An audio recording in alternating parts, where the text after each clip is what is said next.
Welcome to the Non-Essential Podcast, Spooky Edition. I'm Steve Yeah. Gibson. I'm a vampire. I mean, Steve Goulson. That's a horrible vampire voice. I know I can do better blah, than blah, that. blah. Sounds I like, can't. Yeah. sounds like I just somebody who listened to way too much of the Beatles. I'm a vampire and love is everything. Yeah.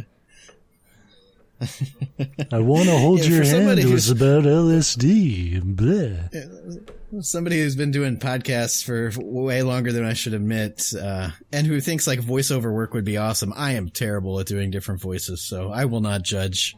But it's not, you don't have to do anything for like the cliche like Dracula voice. It's just bleh. And that's Bleh. and that's it.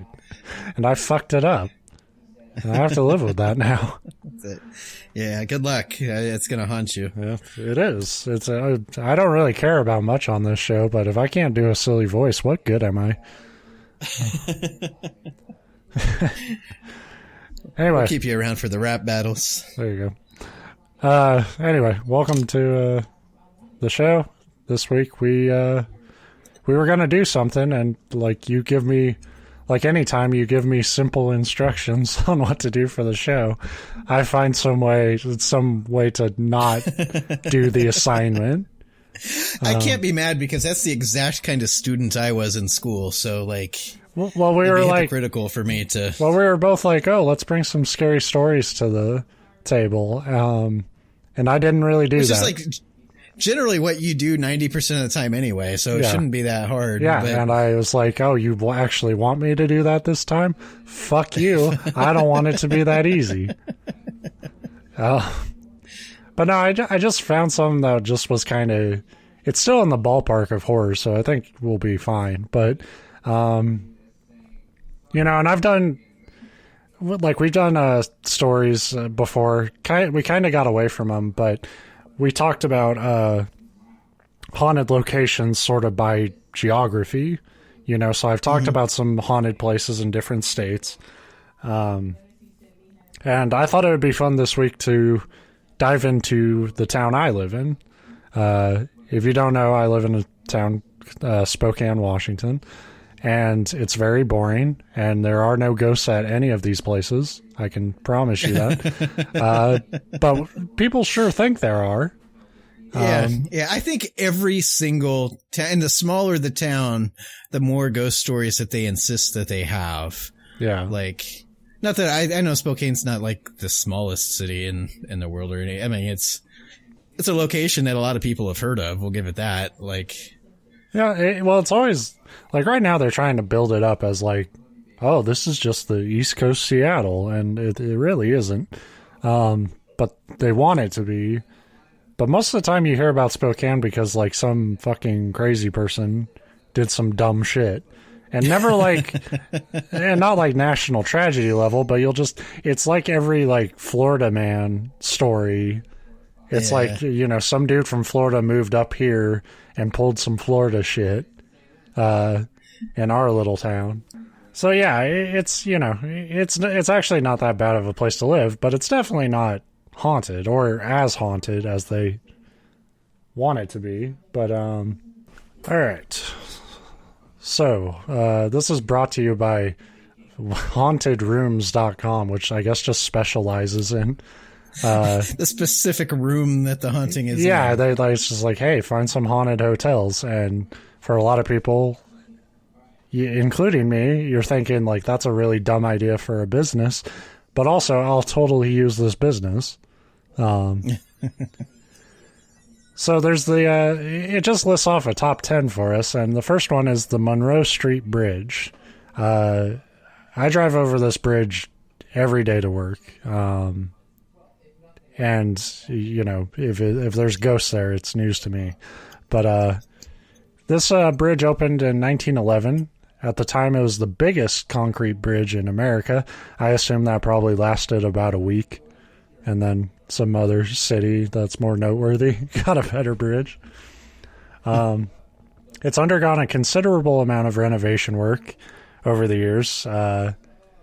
So, like, they full-blown replaced it, like, 3 times, the most recent time in 2003. So they say the bridge is haunted by the restless spirit of a construction worker who was killed during the construction of a much smaller bridge in that location before the current one got there. Those who have seen him say that he's dressed in old-fashioned clothing, and he'll ask where all the Native Americans went. Which is like funny story, friend. How much time you got? How much time? You know that bridge you were building for white people? There was a reason it was for white people. If approached, he'll throw himself into the water, but vanish before making impact.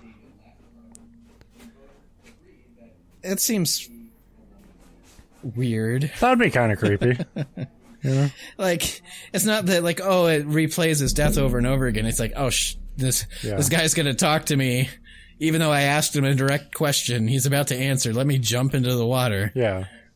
Well, there's something about, like, every time it's like it's an old-timey construction worker ghost or some shit. Like, any early 1900s. For some reason in my head, it's like, oh, so it's probably... I just imagine Moe from the Three Stooges. I was going to say, like, Laurel and Hardy, but yeah, same deal. Like, a slapstick ghost. What's the big idea? Where are the natives? So next we have the Greenwood Cemetery. Greenwood Cemetery, I guess it says it is as creepy as it is, even if you don't know the legend connected with it. So I think that's true of all cemeteries. Like, yeah, I haven't I haven't been to too many cemeteries that you show up. You're like, it's just cheery here. Like, it's the good vibes. Yeah, I mean, I like cemeteries, but not because they're like cozy and nice. Right. So this is actually, like, if you talk to anyone in Spokane about haunted places, this is it. Because there's a staircase known as the 1,000 Steps, which was built to lead down to Greenwood Cemetery. They say it's these steps are guarded by overprotective spirits. And if you climb up the stairs and the ghosts decide you're not worthy of, entering the cemetery, they'll just block you. You just physically won't be able to move past the steps. You would think the number of people who have been able to move past the steps would debunk this whole thing, but... I was going to say, you're kind of a douchebag and you skateboard. Like, can you, like, try to ollie your way, like, or grind your way into and just see if you hit a brick wall? God damn. Because it makes it that much better if you're on a skateboard when it happens. You know how badly I wish I had, like, talent for skateboarding? Because I would totally try shit down those steps. He's doing it. And then you just, like, slam into an invisible wall. Yeah. It's called bailing. But see, that's the perfect place to practice, because every time you wipe out, you're like, the fucking ghosts. Yeah. That combines my passions. Me getting frustrated at skateboarding and me getting frustrated at demons. So they actually built an alternative entrance, because I guess ghosts can only guard one. Damn it, they outsmarted us. But yeah, people to this, as long as I've lived here, and of course longer, as long as this legend's been there, people have been, testing out the legend of the steps.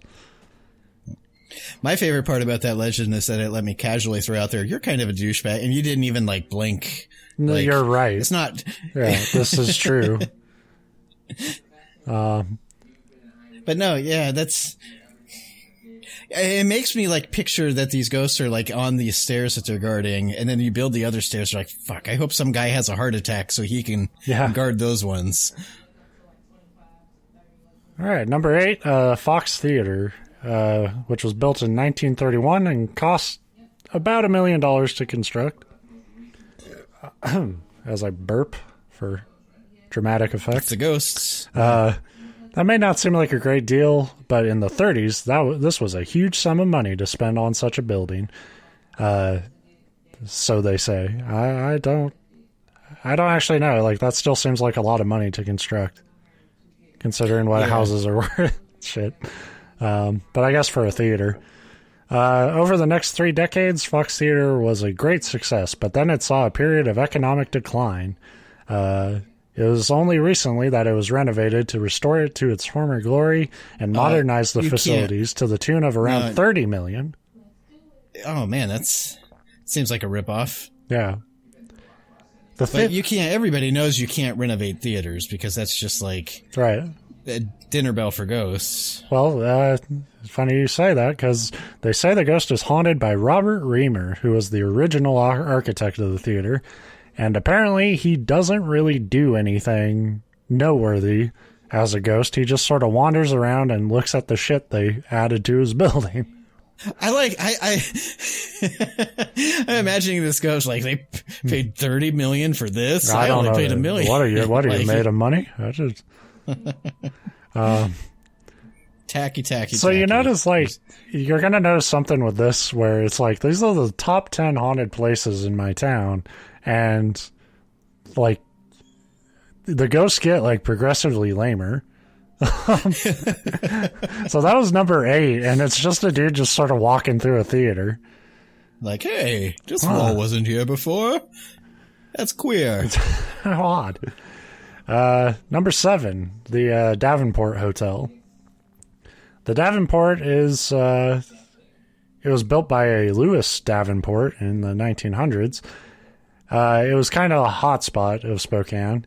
However, by the 1980s, it became run down, but they did renovate it in 2002, and now it's, one of the most noteworthy hotels in the city.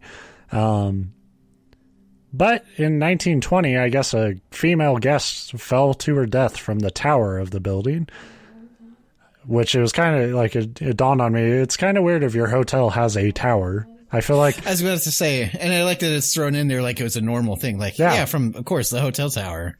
Yeah, I feel like if your building has a tower, you're already asking for somebody to fall to their death from it.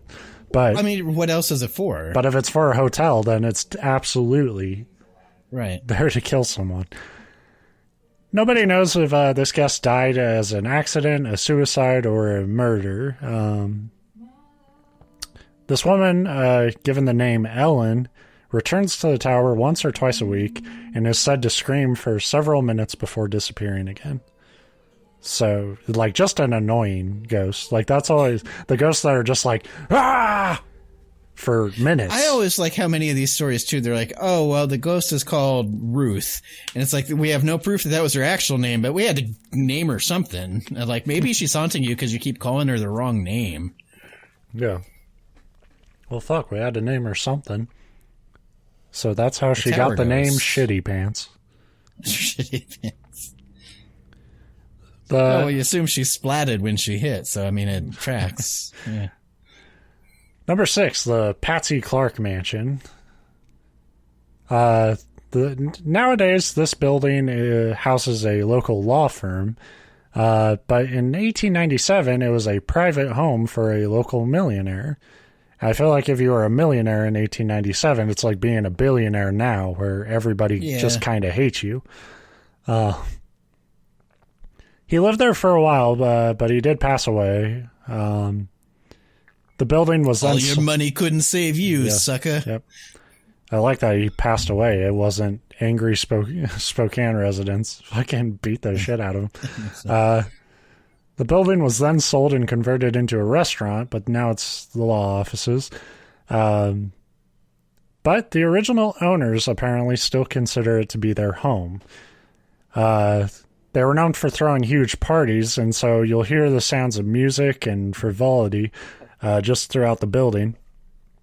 The lawyers working there have also noted seeing a ghost of a lady named Mary on the stairs, dressed as though they were going to a party. Again, like there's a name. So like, did they like, oh my God, what's your name, Ghost? Mary? Okay, cool. Oh my God, a ghost Mary. I just imagine like, that any ghost hunter, there's like that slime bag who's trying to hit on one. And be like, so, what brings you back from the dead? Number 5, the Doubletree Hotel. So on the surface, there's not that much that stands out about the Doubletree Hotel. It's owned by the Hilton Hotels, and it doesn't have any feature that would make you think like, oh shit, this is a spooky place. Except that it's a hotel, and hotels usually bad shit's going down. Usually it's just affairs, but sometimes it's, murder. However, this is considered one of the most haunted places in Spokane, according to this one place calling it one of the most haunted places in Spokane. According to this singular website. This one website. There have been rumors that the hotel houses mysterious shadow people who will physically attack unsuspecting guests. Amid reports of people seeing these long, slender shadow figures are a handful of reports of them sneaking up on the living and grabbing them by the throat. Nobody has been seriously hurt, but it is enough to give guests a bit of a scare, to say the least. So what's really going on is there's like a wannabe serial killer there that's just not strong enough to strangle people to death. I'm just assuming DoubleTree Hotel employees are beating the shit out of people. When the guests are like, somebody strangled me, they're like, we looked, there was nobody there. I don't know what to tell you. Yeah. Ghost. She sure is haunted. Sure would be a shame if you didn't pay up to those ghosts. 4, Horse Slaughter Camp, which is, Well, there you, yeah. I've actually haven't been here, but I feel like I should have been, because this is the most of all interesting one. Yeah, of all the places that seem like it would be haunted, this seems like a pretty good setup. So, it says it verbatim like this. As we noted above, Spokane was the site of some brutal conflict between the Native Americans of the Spokane tribe and the early settlers. And I like that they call it a conflict, as if it was just like a disagreement and not an invasion. Not genocide, but yeah. There was a difference of opinion. Yeah, I mean, the Native Americans' opinion was that it was their land, and the whites' opinion was that they should be dead. But that's not how Haunted Rooms of America sees it. They phrase it as, the natives killed many settlers who felt they were encroaching on their land. Who felt... I wonder why they felt that way. Mistaken. Yeah. And this would cause the settlers to retaliate. We're just retaliating. This is just eye for an eye. Okay. That's what's so, we could go on a huge tangent here on the politically correct non-essential podcast. But I mean, that excuse was used all the time back then. Be like, well, they attacked first. And sometimes they did, but most of the time they didn't. I'm just saying, provoked. If somebody was in your backyard taking your shit repeatedly, you would probably go and hit them too eventually. Yeah. So, but okay. In 1858, there was a big retaliation campaign put in motion by the settlers in an attempt to deter any further attacks from the natives. So, true to the American spirit that we've carried for centuries, keep hitting them until they decide to stop hitting you. Fastest path to peace. Yeah. The idea was that they would slaughter some 800 horses belonging to the Spokane natives, knowing that they relied on their horses. This is super fucked up. It's already fucked up what we did to the natives, but to the brain you have to have, the fucking evil you have to have in you to be like, let's kill 800 horses just to put them at a disadvantage. Yeah. So, this slaughter of, 800 fucking innocent horses makes this weird little spot one of the most haunted places in Spokane, where people, when you go there, they say you see dozens of ghostly horses in the area. That sounds pretty sweet. Yeah, totally. But really fucked up way to get there. Yeah, well, yeah. It's like... So, next up we have the Hahn Mansion. And we're going to break away from Haunted Rooms of America for a second, because this is actually probably the most interesting one in the list to me. Maybe second to the Horse Slaughter Camp. But so I had to look up a news story about this guy.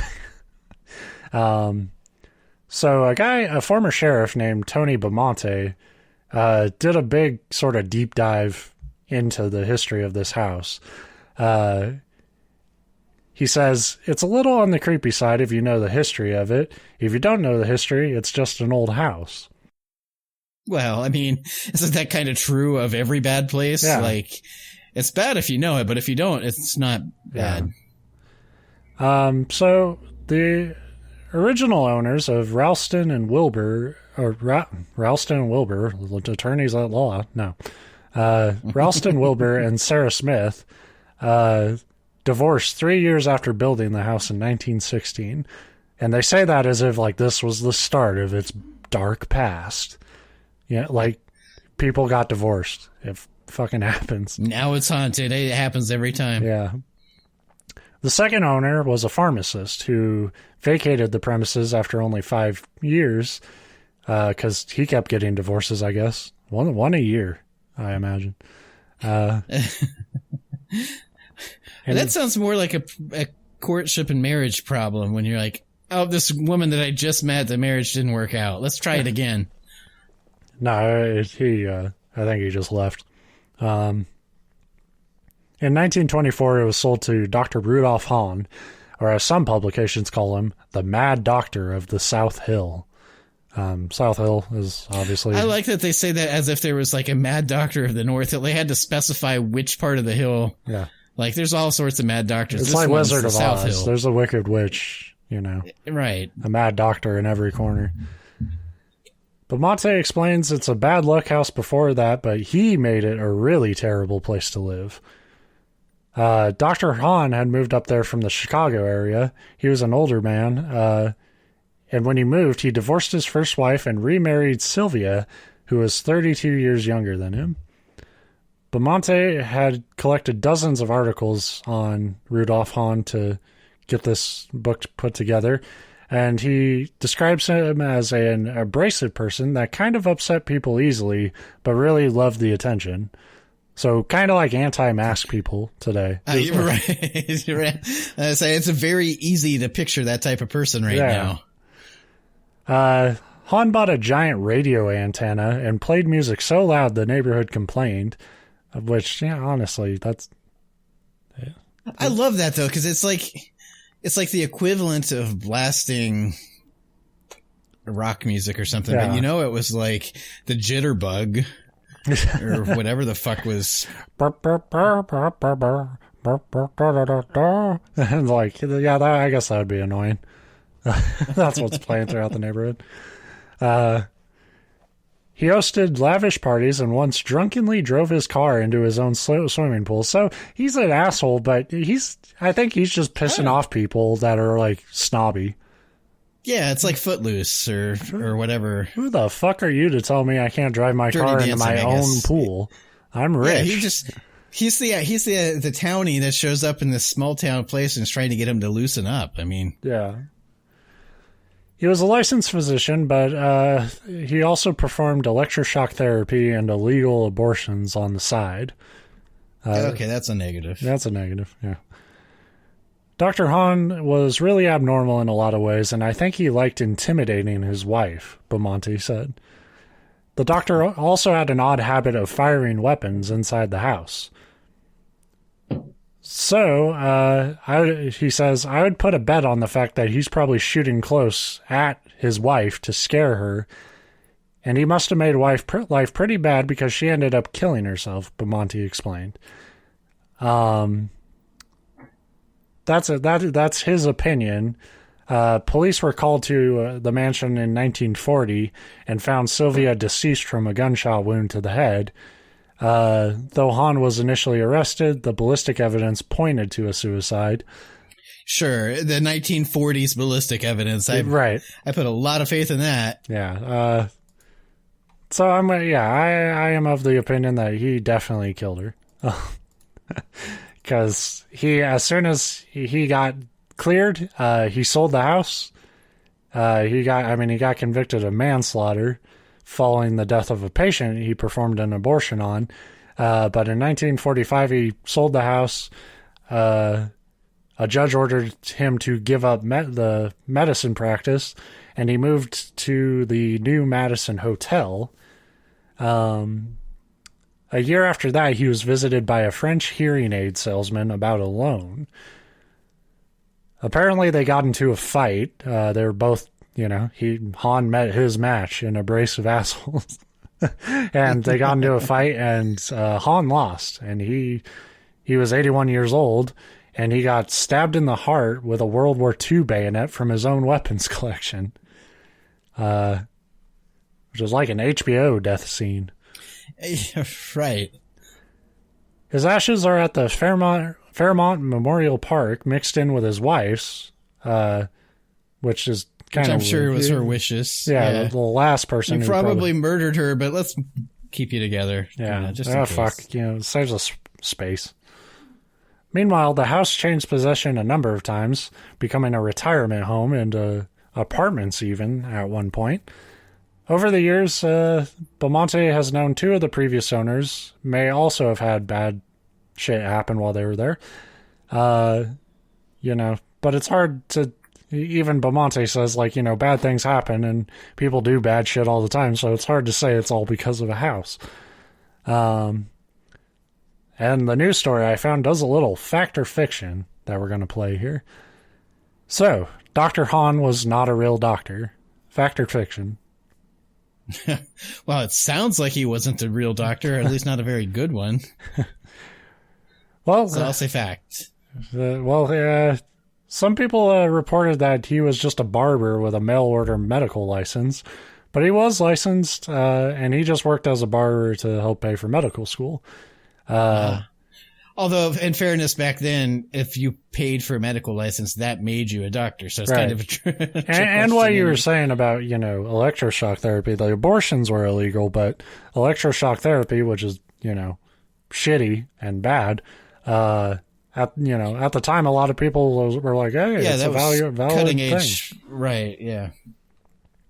Dr. Han, fact or fiction, Dr. Han murdered his second wife in 1940. The one that with the gunshot to the head, or is there a different? That was the second. Yeah, the second way. Well, my opinion's facts. Yeah. Okay. So they're saying that she had powder burns on her hands, indicating that she likely pulled the trigger. As for the gunshot holes, he claimed that he liked to shoot at insects. Even though Belmonte said, he probably was just shooting at his wife to intimidate her. Again, ballistics from 1940. I think he did it.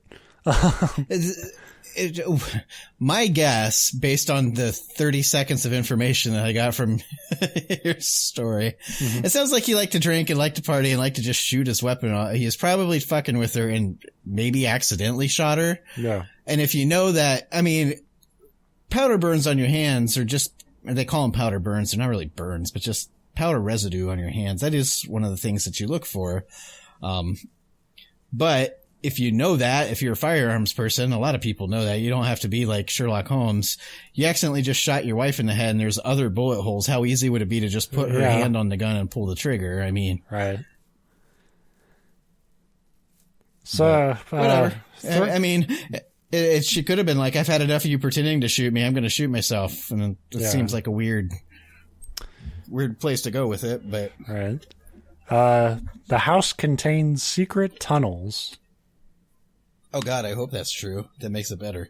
If they're secret tunnels, some of them are probably hidden, but there is a confirmed tunnel that connects the house to the garage, which is crazy because usually there's a door that connects a house to a garage.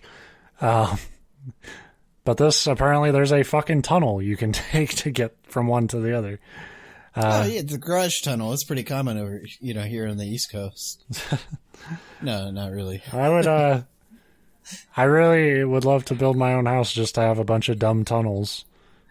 But they just go to other rooms. There's just alternative ways to get to other rooms. That's the thing. The part of me that, hates these people with, way more money than they ever have any right to have. And you're always like, why do people have these giant houses they don't need? That's frivolous. And other part of me says, if I ever came into that money, I would have a giant house, but not to be frivolous like that, but to put all sorts of secret shit in it. There'd be nothing in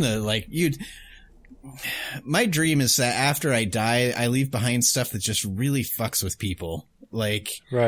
Like, I'd like to be buried with ancient Roman, like, armor and weaponry so that in 100 years or more, when scientists, like, archaeologists dig you up, they're like, what the fuck is a Roman soldier doing in Ohio? Like, that kind of thing. I would like to have a mummy sarcophagus and have it all decked out right.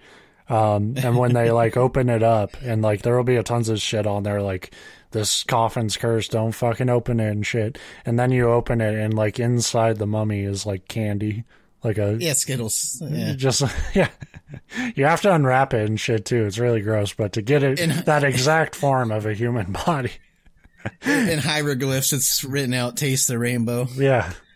Yeah, like I said, and what would be better than having a house with all these secret rooms, and, like, one of them just opens up and there's just, like, a light fixture in the middle of the room over top of a marble bust of Jeff Goldblum or something. Right. And people would be like, so then it leaves them guessing, like, what the hell was the purpose of this room? It's like, to drive you mad. That's what it is. Right. Like. And, fact or fiction, the basement contains gutters to drain the blood from Dr. Hahn's operations. Because he was the mad doctor, you know. My guess is that there's, like, French drains that a lot of houses have in the basement. It's not for blood, but. Yeah. So I'll say fiction. Okay. There's no definite answer on this. All we have is Bamonte's word that he has been in the house a number of times and says the basement appears quite normal. Okay, which I love that he is like, well, it could. Yeah. But, well, that's the thing is it's not, you know, and again, I get that, like, architectural and, like, things that are normal. Like, here in Ohio, most houses have basements. You go to, I don't know. I know when we were in Oklahoma or you go down to Florida, they're like, what the fuck is a basement? Because the ground's not, you know, suited for digging into it, like, structurally. People tend to have more, like, they use attics for space and stuff. Right. Or garages and that kind of stuff. But my point, so I don't know how common they are, you know, out there, but basements are very common here, and every basement pretty much has one kind of drain or another because you need a way to get water out if water gets in. I've only lived in one house, and I've lived in this area pretty much most of my life. I was born in California, but we moved up here when I was still really little. And all but, like, one of the houses I've lived in had a basement. So yeah, it's pretty common. I don't know why you would have, like, blood gutters for your basement. Well, yeah, that's the thing. It's like, who is to say that's kind of where I was going. If you got drains, who's to say if it's for, like, water or blood? Like, they're just drains. They drain stuff. Like, maybe you piss in them. Like, sometimes you're drunk in your basement and you don't want to go upstairs. So you just, theoretically. So that's the Hahn mansion. They say that Hahn's dead wife still haunts the home. But again, it's just, you know, the thing is, like, looking up, like, actual ghost stories from the world, a lot of it is this shit, where it's just like, oh, there's a spooky woman. And it's like, well, you know, I'm a nerd. All women are spooky to me. I don't know how to talk. It is true.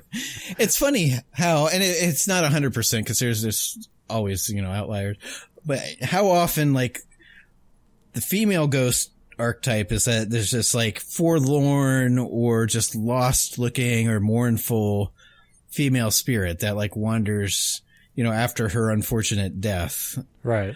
And then, like, the male ghosts tend to be the ones that are, like, aggressive and scary and try to cause harm to you. Like, yeah.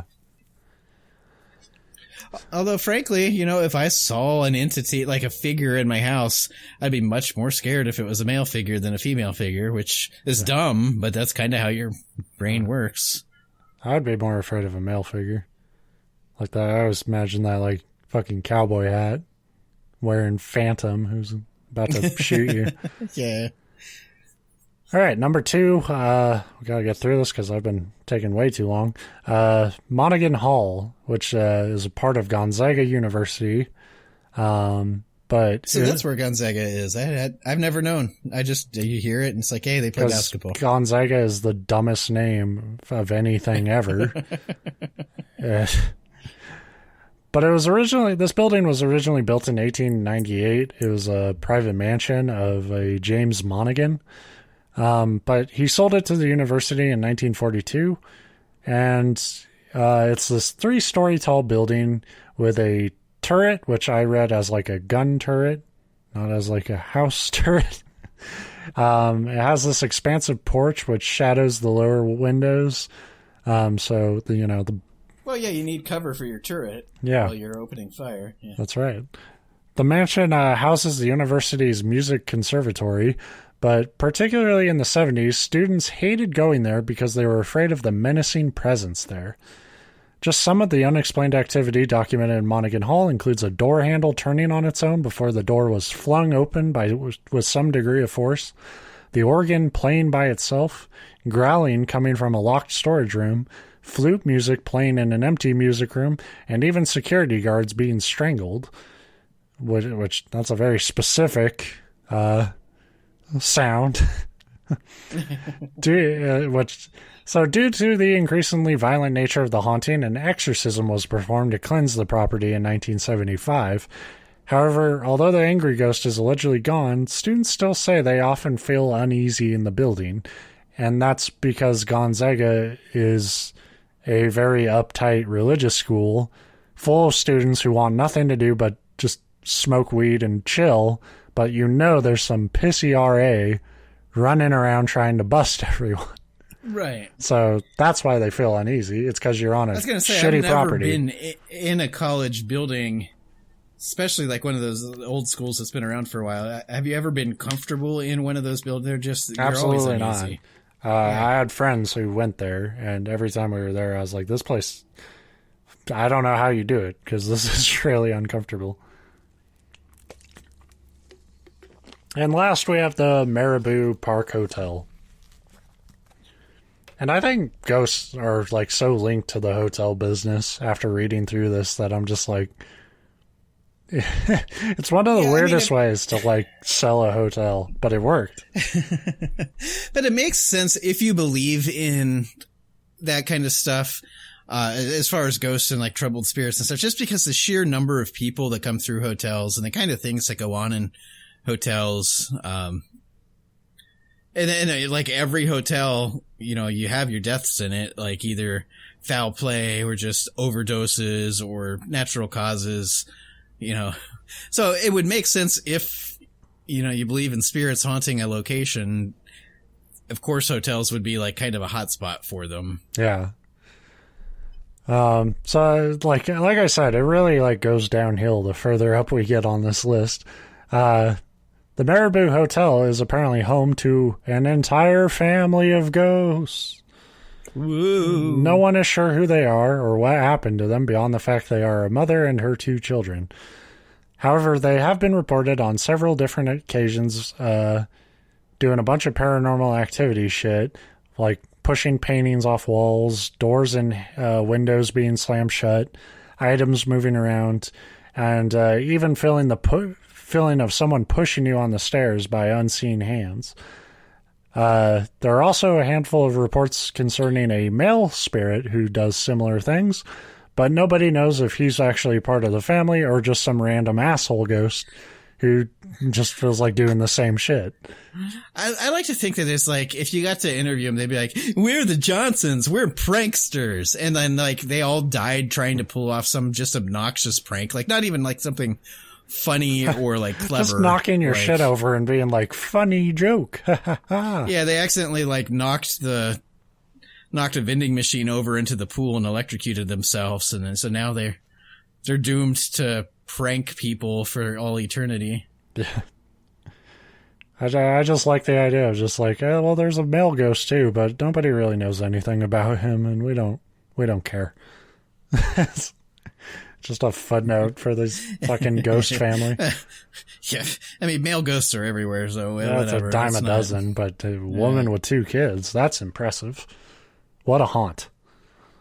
So yeah, those are the top 10 haunted places of Spokane, apparently. I was going to mention, because my story has it too, where they're like pushed by unseen hands. Wouldn't it be scarier to be pushed by seen hands? Like there's just like a floating pair of hands. Disembodied hands. Well, then you're in Japanese mythology there. So yeah, that's my stuff. It took a while, but it was just, it's one of those things where it's like I could have just done a normal story, but something about that clicked. No, it actually fits pretty well. When you said, "Oh, I couldn't follow directions," I thought you were going to go like into the history of peanut butter and jelly or something. That's scary too. That's actually too scary. Too scary. Yeah, you couldn't make it family friendly because that's what our show's always been concerned about. So many children lost. To the my spooky Halloween topic thing, same deal, kind of. It's not a top 10, but it's a haunted location. So if you were to close your eyes and picture like the creepiest abandoned industrial setting you could think of, chances are you'd imagine something very similar to the Sloss Furnaces in Birmingham, Alabama. Which is interesting too because Sloss. And when I heard that, I thought like Sloss was like it was like an industrial term. Like Sloss was maybe like the cast off of some chemical process, but no, that was the dude's name that built it. So. Yeah, it was built by a James Withers Sloss in 1881. The 50-acre iron smelting complex. I used the word smelting. That might be the wrong name for this particular process. So if you're like a metal creation nerd or whatever, feel free to bitch me out on Twitter or something. But anyway, iron smelting complex that features a sprawling yard full of cart tracks through cold concrete tunnels, towering rusted silos overlooking now empty warehouses and machine storage. And of course, the towering furnaces where for nearly 100 years coal and ore was blasted and melted into steel slag. Some buildings don't feel haunted until they've fallen into decay. That's one of the cool things. I don't know if you've ever spent time like there's all sorts of collections out there of like just abandoned building, like I forget there's a term for it, but like exploration and photography. Yeah. And so you get all sorts of like old buildings that are overgrown and rusted, and they could be like both beautiful and also they're always like a little haunting. Or old houses, once they fall into, they tend to not be that scary if they're like still structurally sound and well lit and stuff. Well, I think there's just something natural in us that like, if we see a location and you can kind of see like, oh, this place like had a start and now it's clearly at like an end point, without like any restoration, you build a story in your head, even if you don't know that story. Yeah, it's kind of creepy because there's like but this place was, thanks to like the dirty smoke and soot covered, like hot, dangerous working conditions. Even in its prime, the Sloss Furnaces was like a virtual hell on earth. So it was not like ever a happy place that became haunted feeling after the fact. The sheer number of workers gravely injured or even killed during the course of the operations makes Sloss Furnaces an unsurprising location for paranormal activity. However, there's one particular person from the past that gives the site its reputation of one of the most terrifying haunted buildings in the country. Though the Civil War had technically put an end to slavery, companies like James Sloss's were determined to find a way to continue maximizing profits by like exploiting people. Good man. Right. Keep that wheel turning. So they were known for a practice called peonage, which basically they would purchase convicts from corrupt sheriffs and put them to work in dangerous conditions where they were underpaid and forced to live on site while working extended hours without breaks, days off, or holidays. So basically it was slavery just given a different name, and then apparently everybody was like, yeah, that tracks, that's cool. Yeah. As long as it's not slavery. And of course, many of these convicts were African Americans who had been arrested on bogus charges. But not slavery. Maybe, right. Might be the only instance of corrupt Southern sheriff, or really law enforcement anywhere, but there's a reason like a Southern sheriff we are not enslaving anyone. We are jumping on a minority industrial opportunity. We're arresting people that have no means to defend themselves and then accepting money in exchange for them. But it's not slavery. It's justice. You should be thanking me. But along with those workers, there was also a constant stream of like poor immigrants looking to start a new life and just poor people in general, like trying to get jobs to support their families in the wake of the war. Needless to say, there's never been a shortage of cheap labor, people that are exploitable by unscrupulous businessmen, especially in this kind of industry. Though all the work at the furnaces was hard and dangerous, nothing compared to the terrible conditions of their infamous third shift. Overnight, the plant was cut down to what they called a skeleton crew of only 150 men, which sounds like a lot of people to me to still be working. Yeah. But I guess like given, when you're talking about operating an entire steel, foundry or whatever, it basically was like the very bare minimum of people you would need to keep the operation running at full force. But not only that, not only were they basically understaffed, like I said, they were worked long hours. Sometimes it's like 16, 18-hour days, although that would put them also as third and first and second shift, but whatever. But they were often working, overnight when it was dark and you couldn't see that well. You think the electric and lighting wasn't very good in the 18 and 1900s, especially when you add all the like smoke and smog and dirt and shit from sounds like you're making excuses for these guys not developing their skills. Yeah. So this is where the like criminals, quote unquote criminals, largely not criminals, but the unfortunate people to get caught up in the prisoners. Criminal for a fair way to put it, because prisoners, whether lawful or not, they were definitely in prison, being held for right. But that's where they tended to end up in the immigrants, because nobody else wanted jobs on the third shift, and they were the people that had the least amount of recourse to like say no or to speak out against cruel working conditions. So around the turn of the century, Sloss's third shift was overseen by foreman James Wormwood, which is like the perfect name for a piece of shit. But he went by his nickname Slag. Slag was cruel, demanding, and extremely willing to put his workers in danger in order to maximize productivity. He was known to far exceed the expected output for the shift. Generally you'd be like, well, it's third shift and we're at a bare minimum crew.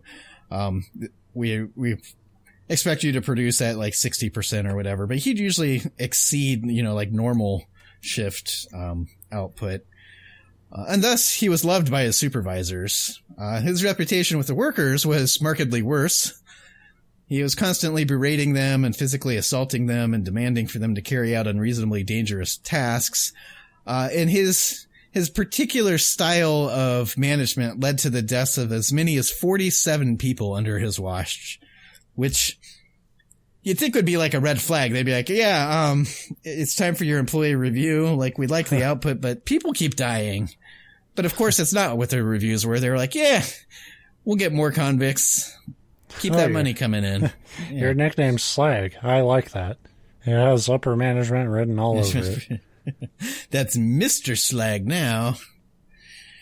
As many as 47 deaths. Of course, the number of employees gravely injured and also physically and mentally abused was far greater than that. But thanks to the profits he helped drive, he remained foreman for nearly a decade until one night in October of 1906, when, while working high atop one of the furnace stacks, he lost his footing and fell into the furnace, landing in a pool of molten steel, where his body was quickly incinerated. I was going to say, a decade of experience prepares you for that moment. Well, his demise sounds like the scene from Terminator, where you're just sinking into the. I hope I would have the presence of mind if I was like,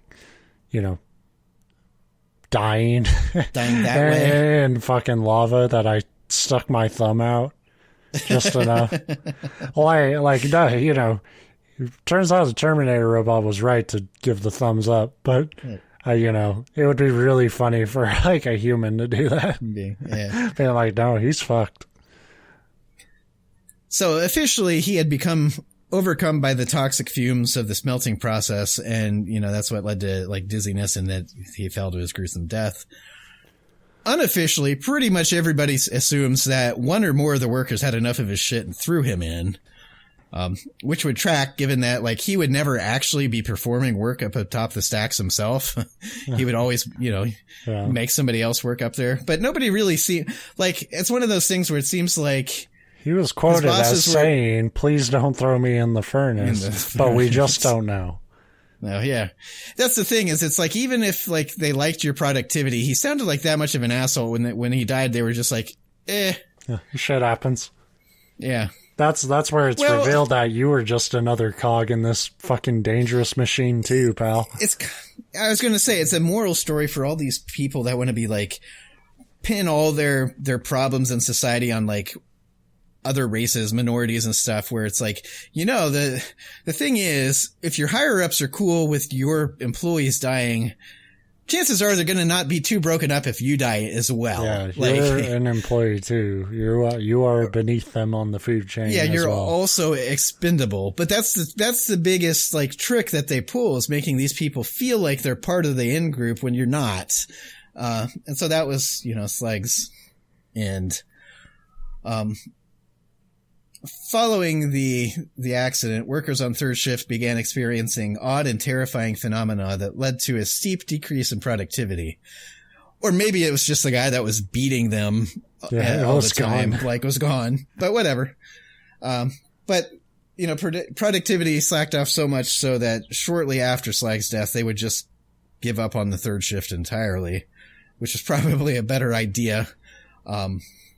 God, I feel like you could do a really cool horror game called The Third Shift. The Third Shift, yeah. Well, I mean, it's like Five Nights at Freddy's, I guess, but well, not that, but like it would take place in this sort of industrial fucking thing. And at first, it would be Five Nights in that respect of like you're just doing trivial shit.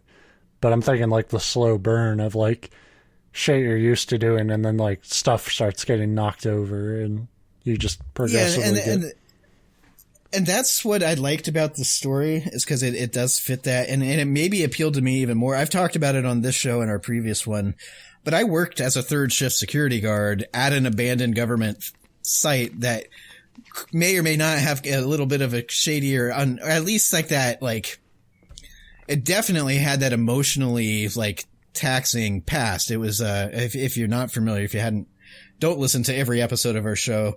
Boo. I worked at a children's services facility back in the early 50s and 60s. Ohio used to house orphans. The state would they'd become wards of the state, and they would just live in these like dormitories, and of course there's an infirmary and like a check-in like administrative area, and it was all creepy as fuck. But especially since, like, when I worked there, it was in the mid 2000s, 2005, 6-ish. But effective, like, the 1970s, the state in Ohio decided, like, hey, the state's not going to take orphans and take care of them because that's horrible. We're going to put them into, like, foster families, which oftentimes is equally horrible. Yeah. Right. But whatever. But that means these buildings, they had this like sad past, these kids being like torn from their homes in whatever circumstances. Either they weren't wanted or their parents died or whatever. And I'm sure this kids didn't get the care that they deserved. And then this building sat empty for almost 40 years. And then it was my job to walk around a couple times per night and make sure nothing was going on. So I very much identify with the creepy ass, like, third shift vibe of these places. Yeah. Although this wasn't in an industrial place, and I didn't have any confirmed stories of people being pushed into incinerators. I feel like that's what my life's missing. I think I've done enough of the like customer service fucking rush sort of job. I need a job that's late at night where I have way too much time to think. So I can just gradually go crazy. If you can find a decent people make fun of security guards all the time. That was, aside from the money, it paid shit, but it was by far the best job I've ever had in my life, because there's very little to answer to. Like, you get to tell people what to do, whether or not they listen, most of the time, not so much, because you're just a security guard, whatever.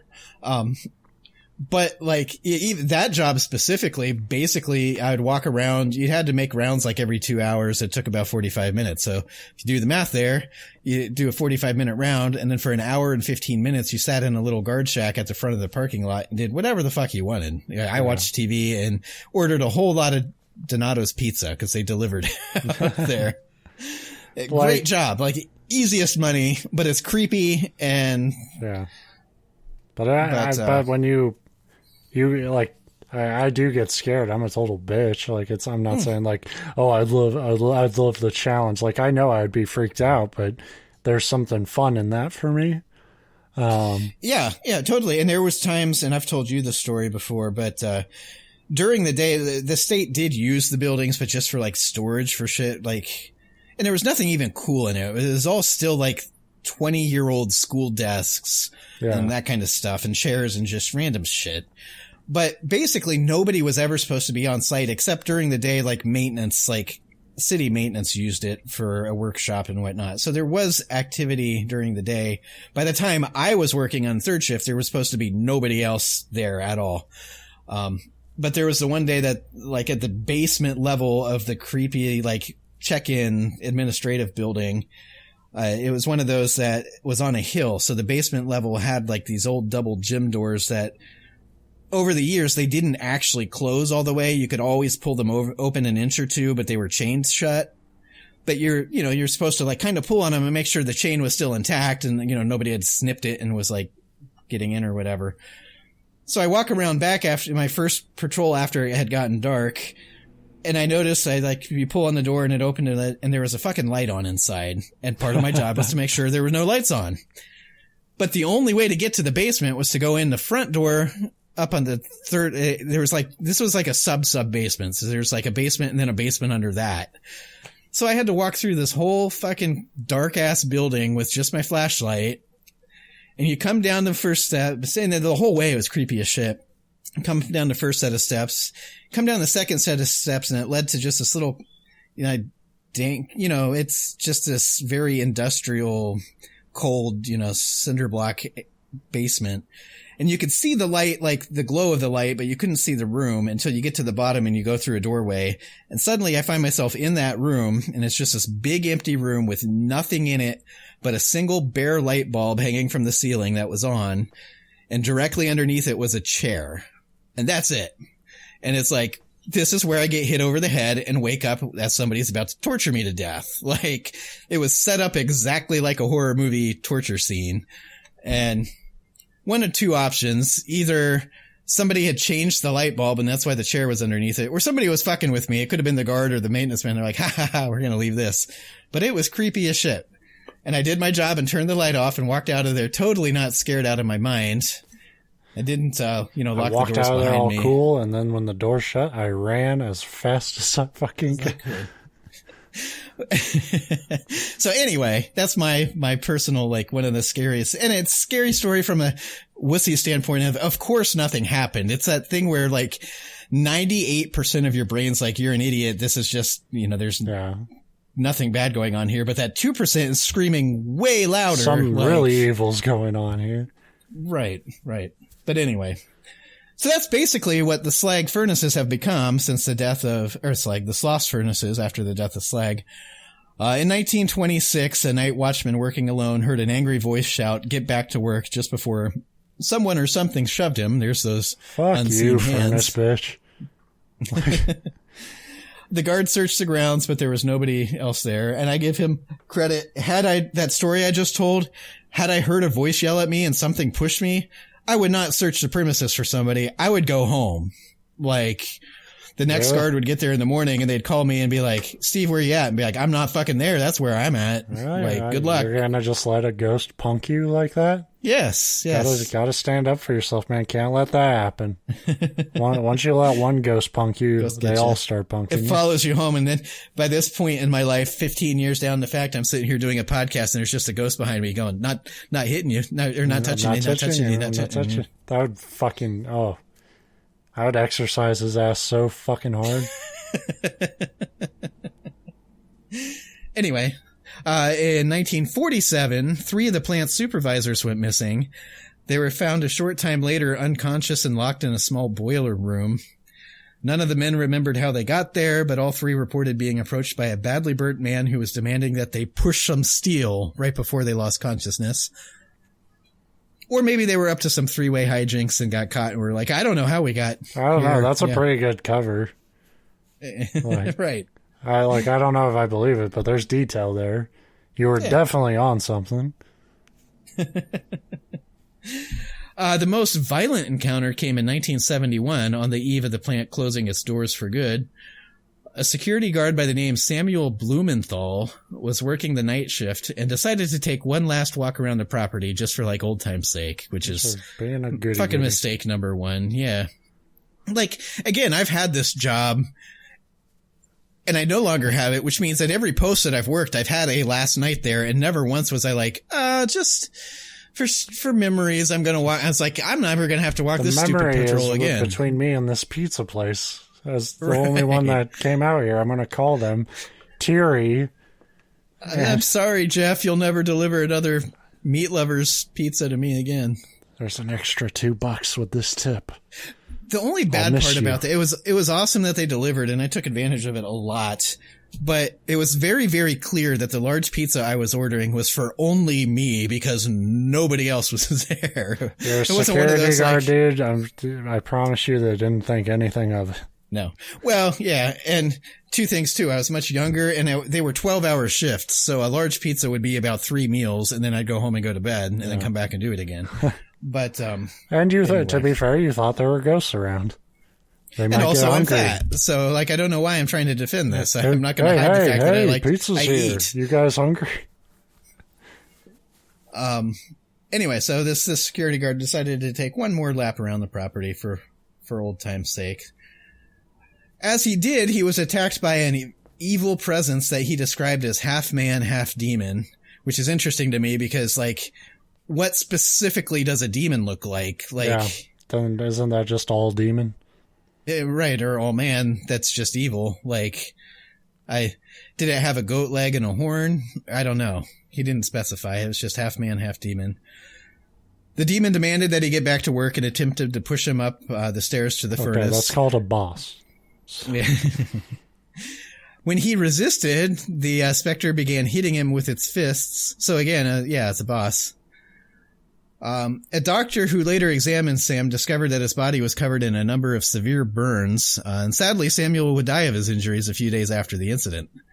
So, like, I guess the idea is he was getting punched by a ghost, but anywhere he got hit, instead of bruising it, just, like, burned him. Because, of course, this was Slag's ghost, who is now made of molten steel. That's what you idiots get for killing him that way. You made him just stronger, shoot him like men. Yeah. Right, exactly. So the furnaces still exist today, though they now serve as a venue for events such as weddings for some reason. Like, fuck it, why I imagine. Not? Well, I guess. I know. Come if I on, had told honey, Tara, we'll do the jump into the furnace. Yeah. They also hold an annual haunted house there because exactly that's what you do with a place haunted like this. Like, and I'm not being sarcastic. You have to. Yeah, I've seen enough. Capitalize it. Like, I've seen enough horror movies. It's like, that's how you. If we want any sort of plot to develop, we have to start with one really bad idea. Taking an actual haunted place and turning it into a haunted house. Right. The kind of place where, like, as people start dying, you don't notice right away because you think it's part of the fun. Yeah. Because, like, wow, these effects are so good. I really feel like I'm burning alive. I thought the family ahead of us, I thought they were real. I didn't realize they were actors. Oh, hell, my leg just got cut off. I didn't realize that was part of this, too. That's pretty neat. I remember when me and the wife got married here, it didn't burn nearly this much. People say that the paranormal activity is worse during the third shift hours between September and October, around the anniversary of Slag's death. Also, coincidentally, when we're thinking about ghost stuff. Also, when there's money to be made off of his death. Right. So, yeah, most of the stuff seems to center around Slag. But, of course, there is plenty of other misery, sickness, anger, and death. Like I said, at least 4 dozen people died under Slag's watch alone. Yeah. So he's not the only one probably haunting the grounds. There have been a number of paranormal investigations done at this site with varying results, which, if you know my thoughts on ghosts and more specifically on people that call themselves paranormal investigators, is especially hilarious to me. It's just something that's funny to me about like this thing that I view as all made up anyway, coming back with conflicting results where one group will be like, yeah, nah, we didn't see anything. And the next is like, no, it's haunted as fuck. And the science says. But, if you're into that stuff more than I am, rest assured that a number of psychics and seers have confirmed that the Sloss Furnaces are the site of much paranormal anger and unrest, as you would expect given the history. I turned up a radio really loudly, and I could swear I heard something. Yeah.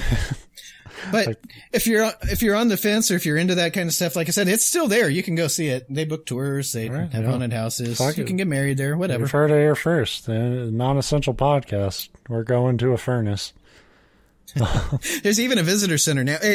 The thing I read said they're constructing a visitor center, but then I'm like, I want to look up pictures of this place because I'm curious. Because it like I said, it sounds like the perfect haunted like industrial site, and it is. But when I looked up like pictures, fucking PUBG map or some shit. Pretty much, yeah. Which, like I say, you can Google it. Sloss Furnaces. There's pictures. There's old timey pictures. There's new timey pictures. It's a well documented haunted place. But and we just documented it further. Well done documenting. Yeah, I'll be expecting my check for all the listeners we're sending your way. You know, I want a kickback here. You're welcome, world. Every time we make an episode, we want a cut of that knowledge we're giving people. So we just gave you guys 11 places you can visit to check out how haunted they are. Yeah. 10 of them are conveniently located in one town. Yeah. I'm going to continue to say Spokane, even though you live there and call it Spokane. It's Kane to me. It's going to be Spokane. No, I refuse to accept that. I've never been to Washington, but I know how it's pronounced. Damn it. Well, wait until you're in Idaho and you have to go to Coeur d'Alene. It's like one of the fucking weirdest names for like one of the most common towns in the area. And it's like Couer and then space, then D, and then apostrophe, and then Elaine. It's like it's the most French thing for like a Native American tribe. I think every place has that. I live in Lancaster, and the people here they lose their shit if somebody pronounces it Lancaster or whatever. And in my head, they sound very, very similar. Like I probably wouldn't even notice, but if you say it the wrong way, they'll be like, are you stupid, boy? It's Lancaster, not Lancaster. Not from around here, are you? It's called Lancaster. Yeah.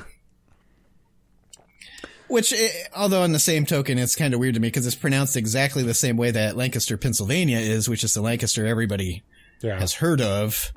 But whatever. Frankly, I don't have that kind of, I live here. I'm not from here.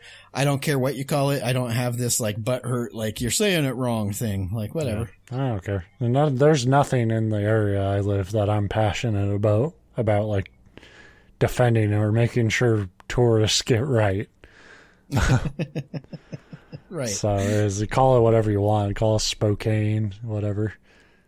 I'll just don't call us haunted because we're not. It's all bullshit. You know, I've been tempted. The grocery store I go to for groceries, mostly actually because they have a bank inside and that's where we do our business banking. But like right by the bank window, when you have to wait in line, they have one of those little racks of like the local books that are like Bridges of Fairfield County. And you're like, okay. Yeah. But one of them's like Haunted Places of Fairfield County. And it's like $5 and I keep wanting to buy it because it has to be full of those same kind of stories where it's like, yeah, at the intersection of this road and that road, people say they've seen something. It's like, oh, gotta go check that out.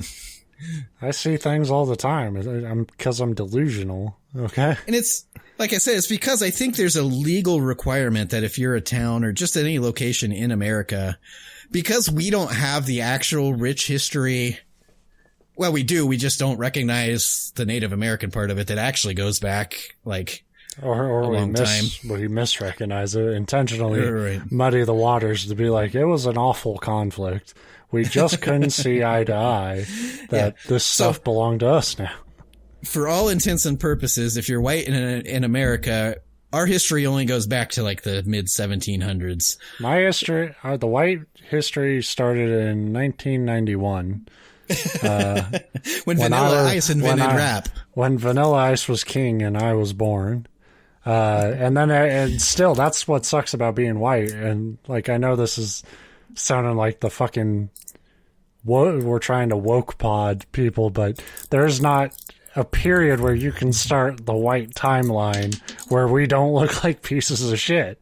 Right. Like, right. yeah, I could say 1991, like that's still almost 30 years where we still did horrible things to people. Like, well, I mean, frankly, we're still doing them. So yeah, that's what I mean. But, it's like there was no point where it's like we don't get to brush any of this off because we keep doing it. Yeah, and like you said, my point's not fake wokeness because I'm far from perfect in that category. But my point's more that we don't have a rich history to like actually tap into. So we have to make up stuff like this mansion's haunted because somebody died here. It's like, it's the fucking 1700s. Every old house somebody died in because that's where you died. But anyway, that's the show. Yeah. Happy Halloween. Well, it's after Halloween now. So no, it's not. Happy well, not now, but by the time this... Oh, no, it won't be. We decided to do it. Yeah. We decided to be smart and actually do some planning. So, yeah. Happy upcoming Halloween, I guess. Don't eat too much candy. We're due. I don't fucking care. You're adults. Yeah. But eat candy inside, because the fucking virus is out there still. I know. I'm getting so frustrated by how much, like, the local news here is like, COVID's on the rise. It's getting real bad again, folks. But trick or treat's next week. And it's like, what the fuck are we doing? And other news. Yeah. Yeah, there's a real disconnect. I guess that's what they meant by living with this. It's just like acknowledging that it's still there, but doing the same thing. Honestly, I think that's it. Is that a lot of people, whether there's that whole gamut, people, it's fake, it's overblown, it's a hoax, it's not that bad. And then there's the people that realize it's like, yeah, we should do stuff, but they're just kind of tired of it. And at this point, you're just giving up. Like, look, I guess we're all going to get it anyway, which is the wrong thing, but I understand it. Like, it's that's every day that defeatism, yeah. Right. Yeah. Which is what we specialize in here on the podcast. But don't give up on that. Just give up on humanity by listening to our show. Right. We've got what? This is the 110th episode, I think. So we've got a lot of examples. They're sprinkled in there. There's a few bright spots so that you don't go like jump off a bridge. But mostly it's here's how people are terrible. Here's the sad thing. Most of those bright spots those people are dead now. It's true, so too. They're gone. And it's only getting darker. The world's getting colder. Enjoy. We'll be back next week. Bye. Bye-bye. Boo-bye. Boo-bee.